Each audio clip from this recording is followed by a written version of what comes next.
नमस्कार दोस्तों, आज हम जिस टॉपिक पे चर्चा करने वाले हैं वो है ट्रांजिशन एलिमेंट, संक्रमण तत्व। सबसे पहले हम बात करते हैं इसकी इंट्रोडक्शन करते हैं अपन और बात करते हैं परिभाषा की।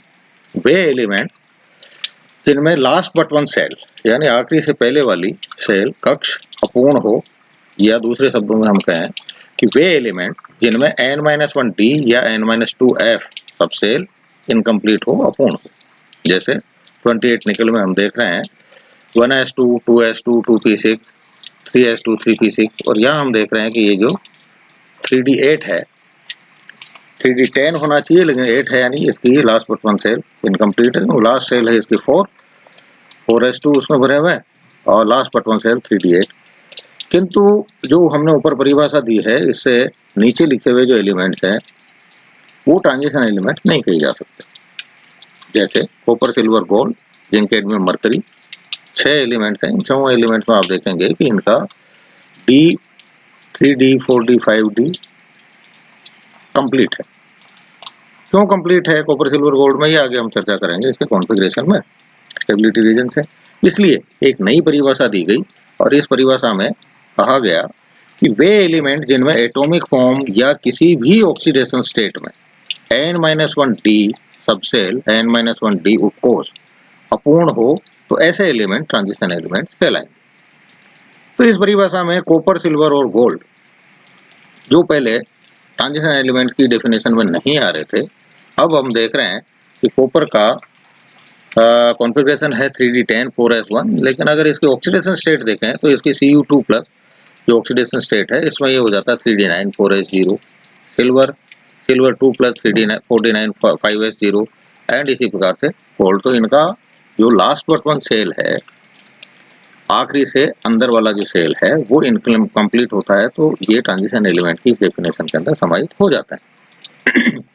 यहाँ एक मैं चर्चा करना चाहूँगा, कॉपर का हमने देखा Cu2+, आगे जाकर के हम चर्चा करेंगे कि Cu2+ और Cu1+ में से कौन ज़्यादा स्टेबल होगा, वहाँ पे हम ये बात करेंगे।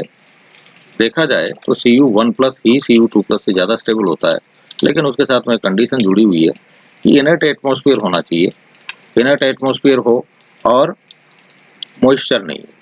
तो ऐसी कंडीशन में Cu1+ is more stable then Cu2+।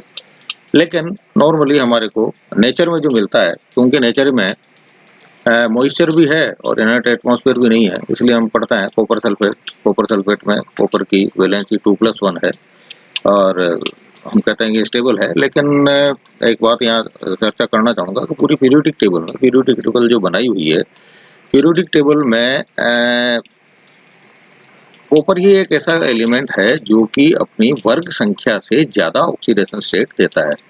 Otherwise ये सारे एलिमेंट जो हैं वो अपनी वर्ग संख्या के बराबर ही ऑक्सीडेशन स्टेट देते हैं, वर्ग संख्या ग्रुप नंबर के हिसाब से। इसका ग्रुप नंबर जो है Cu का, कॉपर का, आप देखेंगे पीरियोडिक टेबल नेक्स्ट पेज पे, मेरे ख्याल से पीरियोडिक टेबल है मेरे पास में। तो पीरियोडिक टेबल में आप ये देख रहे हैं कॉपर कहाँ जा करके आता है, यहाँ पर स्टैंड करता है, फर्स्ट बी, सेकंड बी। तो फर्स्ट बी के अंदर ये कॉपर स्टैंड करता है। तो फर्स्ट बी में स्टैंड करता है तो इसका मतलब इसकी जो ऑक्सीडेशन स्टेट है, स्टेबल ऑक्सीडेशन स्टेट, वो होनी चाहिए Cu1+, और इसकी Cu1+ ही स्टेबल होती है Cu2+ से। लेकिन मैंने जैसा पहले बताया कि इसके साथ में कंडीशन लगी हुई है कि इनर्ट एटमॉस्फेयर होना चाहिए और इनर्ट एटमॉस्फेयर के साथ साथ वहाँ पे मॉइस्चर नहीं होना चाहिए। ठीक है, वापस लौटते हैं हम।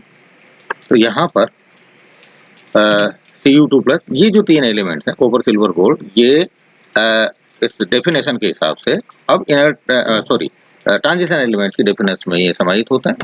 आगे देखते हैं। लेकिन यहाँ पर हम फिर भी देख रहे हैं कि जिंक, कैडमियम और मरकरी, अगर इनकी ऑक्सीडेशन स्टेट हम बनाएं तो ये बनेगी Zn2+, Cd2+, Hd2+।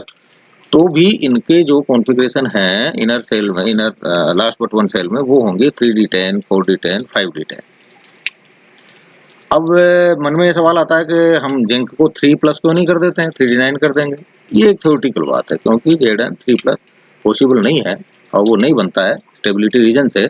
इसलिए आगे हम बात कर रहे हैं कि जिंक, कैडमियम और मरकरी अभी भी ट्रांजिशन एलिमेंट नहीं है, क्योंकि इनकी ऑक्सीडेशन स्टेट में ही n-1d सब सेल अपूर्ण नहीं होता है।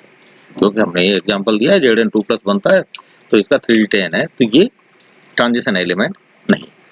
तो ट्रांजिशन एलिमेंट अब दो प्रकार के होते हैं, डी ब्लॉक एलिमेंट और F block element. D block element वे एलिमेंट जिनमें लास्ट इलेक्ट्रॉन किसमें जाए, n-1 डी सब सेल के अंदर जिसके अंदर जाए उसको अपन बोलते हैं डी ब्लॉक एलिमेंट को नॉर्मल ट्रांजिशन एलिमेंट, सामान्य संक्रमण तक।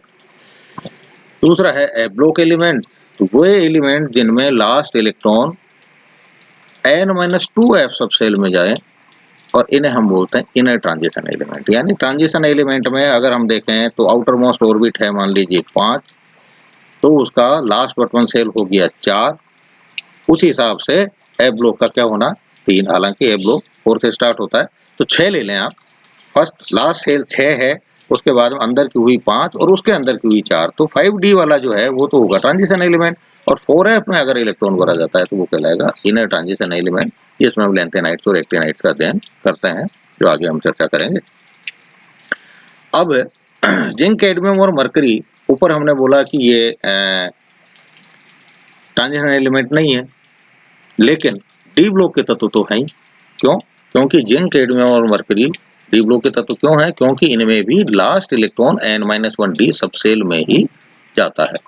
एग्जाम्पल हम यहाँ देखें, जिंक में बनाने का प्रयास किया है 1s2 2s2 2p6, वो प्रिंसिपल से जब आप इसको फीड करेंगे तो 1s2 2s2 2p6 3s2 3p6 4s2, ये एक्चुअली क्या है, ये भरने का क्रम है। लिखने का क्रम अगर अपन देखेंगे तो ये लिखने का क्रम है। यहाँ पर हमने लिखा, जैसे निकल में हम लिख रहे हैं 1s2 एक ऑर्बिट हो गया, फिर 2s2 2p6 दूसरा ऑर्बिट हो गया, देन 3s2 3p6 और 3d10 ये तीसरा ऑर्बिट है, और फिर बाद में हमने लिखा 4s2, ये लिखने का क्रम है। क्योंकि लिखने में जो उसका ऑर्बिट है उसके सारे के सारे सबसेल एक साथ लिखे जाते हैं, लेकिन भरने में ऑब्बो प्रिंसिपल काम में आता है। और ऑब्बो प्रिंसिपल के हिसाब से 4s की एनर्जी 3d से कम होती है, इसलिए इलेक्ट्रॉन पहले 4s में भरा जाता है, ये आप लोग जानते हैं। तो इसलिए पहले 4s में भरा जाएगा और उसके बाद में 3d में भरा जाएगा। तो यही चीज यहाँ पर लिखी हुई है कि 3s में 2 इलेक्ट्रॉन गए, 3p में 2 इलेक्ट्रॉन गए, फिर बाद में 4s में 2 इलेक्ट्रॉन गए। 4s में जाने के बाद में अब जो इलेक्ट्रॉन्स बचे हुए हैं वो किस में जाएंगे, वो जाएंगे 3d में।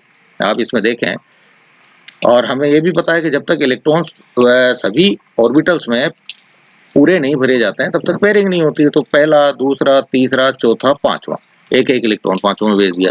देन उसके बाद में ये छठा इलेक्ट्रॉन है, ये सातवां इलेक्ट्रॉन है, ये आठवां इलेक्ट्रॉन है, ये नवां इलेक्ट्रॉन है, और ये जो रेड कलर से मैंने बनाया है ये इसका लास्ट इलेक्ट्रॉन है।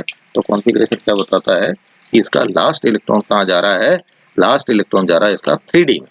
भले ही इसका लास्ट बट वन सेल या इनर सेल जो है वो इनकम्प्लीट नहीं हो, इनकम्प्लीट नहीं है तो आप इसको ये तो कह सकते हो कि ट्रांजिशन एलिमेंट की परिभाषा को फुलफिल नहीं कर सकता, ट्रांजिशन एलिमेंट नहीं है। लेकिन आप इसको ये नहीं कह सकते कि ये डी ब्लॉक का तत्व ही नहीं है, ये निश्चित रूप से डी ब्लॉक का तत्व है। क्यों? क्योंकि इसका लास्ट इलेक्ट्रॉन कहाँ गया है, वो गया है 3d, राइट। अब इसलिए, और दूसरी बात यह है कि जिंक, कैडमियम, मरकरी जो लास्ट इलेक्ट्रॉन इसका डी में जा रहा है, इसलिए डी ब्लॉक के तत्व हैं, ट्रांजिशन एलिमेंट नहीं है। लेकिन फिर भी इनको इनके साथ में क्यों पढ़ा जाता है?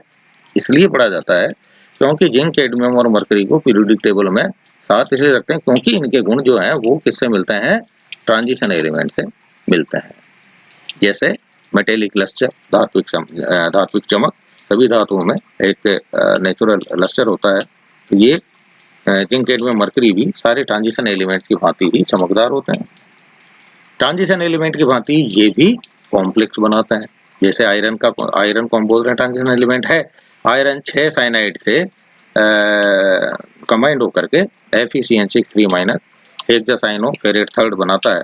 अब ये इसको हेक्सासाइनोफेरेट क्यों बोला है, आगे जो 3 रोमन में लिखे हुए हैं उसको हमने थर्ड क्यों बोला है, आगे AT क्यों लगा हुआ है, ये सारी की सारी चीजें कोऑर्डिनेशन केमिस्ट्री में पढ़ने की हैं। जो मौका मिलेगा तो आपको उस पर चर्चा करेंगे, है ना। लेकिन जैसे Fe6 बना वैसे ही ZnCN4 भी बनता है। तो ये भी कॉम्प्लेक्स बना रहा है, और कॉम्प्लेक्स बनाना किसकी प्रॉपर्टी है, कॉम्प्लेक्स बनाना प्रॉपर्टी है ट्रांजिशन एलिमेंट्स की। तो ये भी ट्रांजिशन एलिमेंट्स के जैसे कॉम्प्लेक्स बनाते हैं, इसलिए इनको ट्रांजिशन एलिमेंट के साथ में स्टडी किया जाता है। और निर्विवाद रूप से ये डी ब्लॉक का तत्व तो है ही, क्योंकि इसमें लास्ट इलेक्ट्रॉन कहाँ जाता है, लास्ट इलेक्ट्रॉन इसका डी में जाता है। तो पीरियोडिक टेबल में 4 ट्रांजिशन सीरीज हैं हमारी। फर्स्ट ट्रांजिशन सीरीज एटम के नंबर 21 से 29 तक, यानी स्कैंडियम से कॉपर तक। और इसी के साथ में हमने 30 को मैंने अलग रखा है, क्योंकि 30 जिंक जो है उसको हम ट्रांजिशन एलिमेंट नहीं मान रहे हैं, लेकिन फिर भी वो डी ब्लॉक का तत्व तो है ही। इसी प्रकार से सेकेंड ट्रांजिशन सीरीज 39 से 47, ट्रिटियम से सिल्वर तक, और 48 कैडमियम। थर्ड ट्रांजिशन सीरीज में 57 लेंथेनम। अब जब हम लेंथेनाइट एक्टिनाइट पढ़ेंगे तो वहाँ पे हम विस्तार से चर्चा करेंगे कि लेंथेनम एक्चुअली ट्रांजिशन एलिमेंट है या इनर ट्रांजिशन एलिमेंट है। इसके बारे में विस्तार से चर्चा वहाँ करेंगे, अभी थोड़ा लेंदी हो जाएगा इसलिए।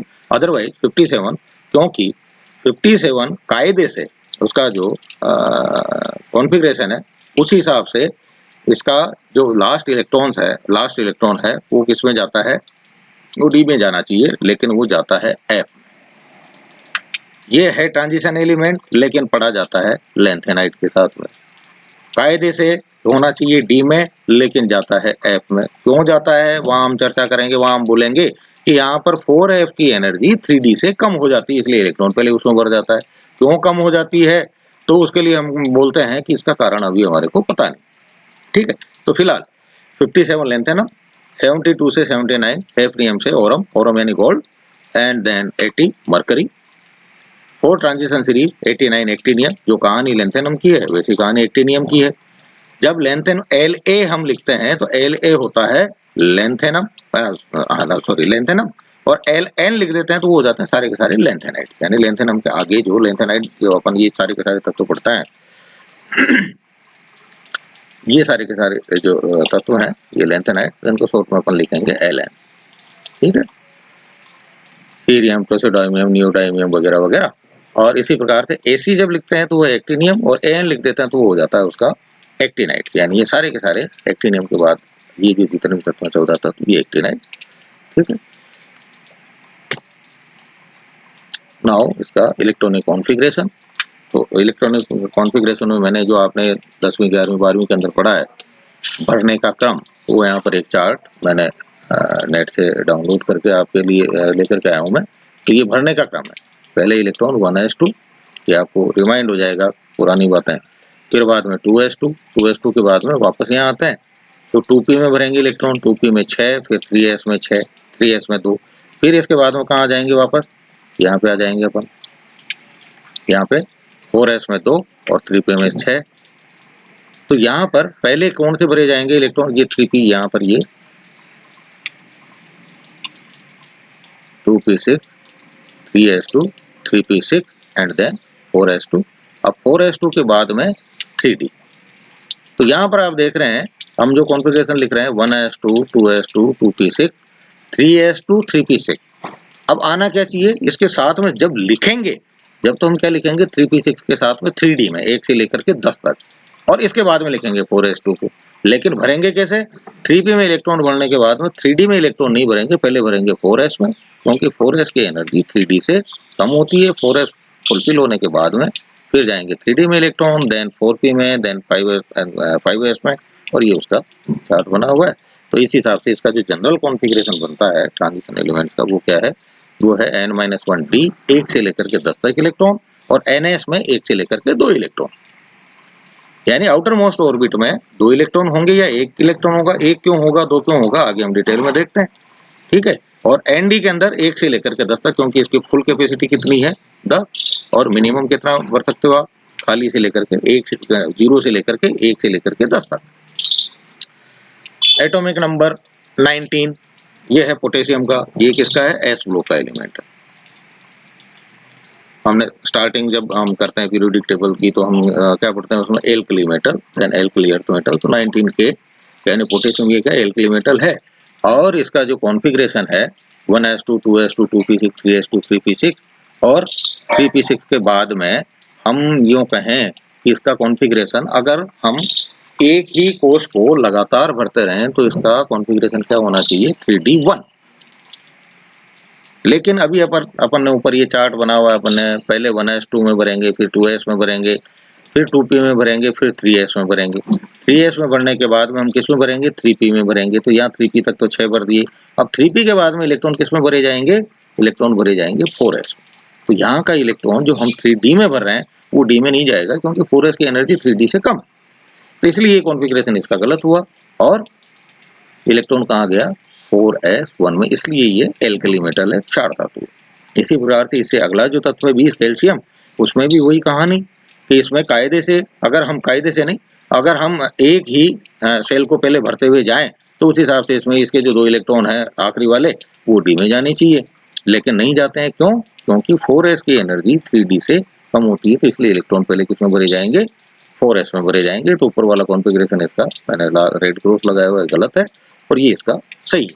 कारण भी लिखा है 4s की एनर्जी 3d से कम होती है। तो सवाल ये होता है, क्वेश्चन पूछा जाता है कि ट्रांजिशन सीरीज एटॉमिक नंबर 21 यानी स्कैंडियम से ही क्यों शुरू होती है, जबकि 18 के बाद में 19वां जो पोटेशियम है उसके पास में एक इलेक्ट्रॉन आ जाता है, और वो एक इलेक्ट्रॉन आ जाता है तो उसको हम 3d में भर सकते हैं। क्यों नहीं भरते हैं? उसका रीजन हमने बताया, क्योंकि 4s की एनर्जी 3d से कम होती है, इसलिए इलेक्ट्रॉन पहले 3d में भरा जाता है। तो 19 वाला इलेक्ट्रॉन वो 4s1 होगा और 20 जो इलेक्ट्रॉन होगा वो 4s2 होगा। अब 21 स्कैंडियम पे जब हम आते हैं तो 21 स्कैंडियम, ये आप कॉन्फ़िगरेशन देखें तो ये इसका जो इलेक्ट्रॉन है अब किस में जाता है 3d में जाता है। तो जो सवाल हमने पूछा कि transition series atomic number 21 scandium से ही क्यों शुरू होती है, उसका जवाब क्या है, क्योंकि 19 पोटेशियम और 20 कैल्शियम में NS की एनर्जी n-1d से कम होती है, राइट। इस आधार पर फर्स्ट ट्रांजिशन सीरीज स्टार्ट हुई स्कैंडियम से। इसमें ये पहले लिखा हुआ है भरने का क्रम 1s2 2s2 2p6 3s2 3p6 then 4s2, क्योंकि इसकी एनर्जी कम है, और उसके बाद में 3d1 में इलेक्ट्रॉन भरा जाएगा। और इसको लिखा कैसे जाएगा? लिखते हम एक सेल के सभी सबसेल्स को, सभी ऑर्बिटल्स को साथ में लिखते हैं, सभी सबसेल को साथ लिखते हैं 1s2 2s2 2p6 3s2 3p6 then 3d1 and 4s2। लेकिन ये केवल लिखने का क्रम है, भरने का क्रम क्या होगा, पहले s में इलेक्ट्रॉन जाएंगे उसके बाद में d में जाएंगे, ठीक है। देन सेम कॉन्फ़िगरेशन आप आगे बढ़ते रहेंगे तो यहाँ आकर के 22 का कॉन्फ़िगरेशन नॉर्मल है 3d2, 23 का नॉर्मल है 3d3, लेकिन 24 क्रोमियम पे जब हम जाते हैं तो इसका कॉन्फ़िगरेशन होना क्या चाहिए, जैसे हम बढ़ते आ रहे हैं 3d1 3d2 3d3, इसका कॉन्फ़िगरेशन होना चाहिए 3d4 एंड 4s2, क्योंकि 4s में भरा हुआ है हमने, क्योंकि उसकी एनर्जी कम है, और उसके बाद में हमने 3d4 भरा है, तो कोई इशू नहीं है। लेकिन ये कॉन्फ़िगरेशन इसका गलत है, क्योंकि इसका सही कॉन्फ़िगरेशन होता है 3d5 एंड 4s1। ऐसा क्यों? क्योंकि हम जानते हैं कि vacant orbital, half filled orbital और फुल फील्ड ऑर्बिटल ज़्यादा स्टेबल होते हैं पार्शियली फील्ड ऑर्बिटल्स की बजाय। तो यहाँ पर हम देख रहे हैं कि यदि एक 4s में से एक इलेक्ट्रॉन कूद करके 3d5 में आ जाए, उसमें जंप कर ले, तो ऐसी स्थिति में क्या होता है 3d5 हाफ फील्ड कॉन्फ़िगरेशन हो जाता है, 4s1 भी हाफ फील्ड कॉन्फ़िगरेशन हो जाता है, और ये दोनों कॉन्फ़िगरेशन इस कॉन्फ़िगरेशन की बजाय ज़्यादा स्टेबल हैं। इसलिए स्टेबिलिटी रीजन से क्रोमियम का जो कॉन्फ़िगरेशन है वो 3d5 4s1 होता है। देन आगे normal configuration 3d5 4s2 3d6 4s2 3d7 4s2 3d8 4s2, और 29 कॉपर के लिए वही रीजन जो हम क्रोमियम के लेके आए थे, थोड़ा सा चेंज है कि यहाँ पर अगर 4s का एक इलेक्ट्रॉन 3d में आ जाता है तो 3d फुल फील्ड हो जाता है, 4s हाफ फील्ड हो जाता है, तब भी ये स्टेबल कॉन्फ़िगरेशन बनाता है, इसलिए इसका कॉन्फ़िगरेशन हो जाता है 3d10 4s1। देन जिंक का कॉन्फ़िगरेशन जैसा हम पहले भी देख चुके हैं 3d10 4s2। अब अगली चर्चा हम इसके सेकंड पार्ट में करेंगे। धन्यवाद।